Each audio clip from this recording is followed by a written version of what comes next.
রাখবো। কুলতলিতে নাবালিকাকে যৌন নির্যাতন করে খুন করার অভিযোগ করলো এবং এই ঘটনায় রীতিমতো বিক্ষুব্ধ গ্রামবাসীরা। তারা পথ অবরোধ করছে। উত্তপ্ত কুলতলি, স্থানীয়দের অবরোধ, পুলিশ ফাঁড়ি ভাঙচুর, ফাঁড়িতে আগুন, পুলিশকে এলাকা ছাড়া করলো। এই নিয়ে বিস্তারিত জানবো। টেলিফোন লাইনে আমাদের প্রতিনিধি গোপাল রয়েছে। গোপাল, যেমনটা জানা যাচ্ছে কুলতলিতে নাবালিকাকে যৌন নির্যাতন করে খুন, কি ঘটেছিল এই মুহূর্তে ঠিক কি পরিস্থিতি?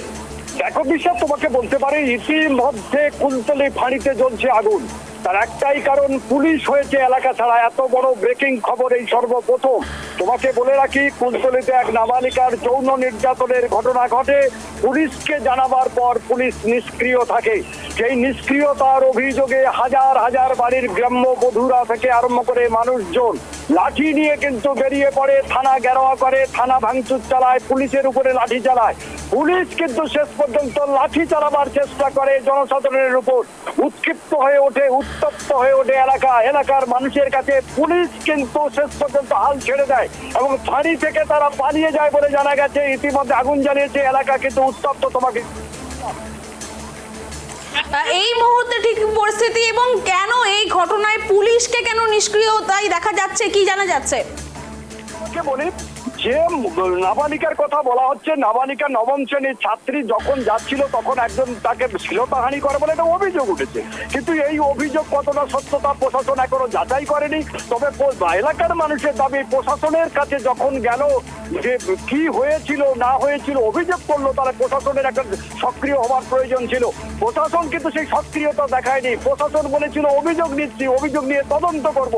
তদন্ত করার নামে গতকাল থেকে সময় কেটে গেলেও শেষ পর্যন্ত উত্তপ্ত হয়ে এলাকার মানুষ ঠাই ঘেরাও করে। ধন্যবাদ গোপাল।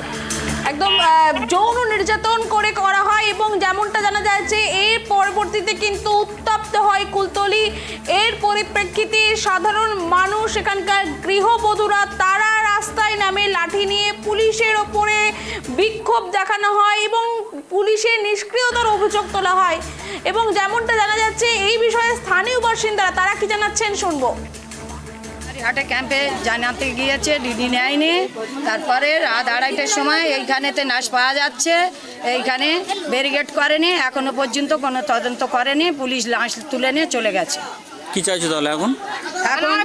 আমরা বিচার চাই এবং সেই যে ছেলেটা এই ফাঁসি এবং ওর তুলে দিক, আমাদের পাবলিকের হাতে তুলে দিক। মশমারি হাটে ক্যাম্পে জানাতে গিয়েছে, ডিডি নেয়নি।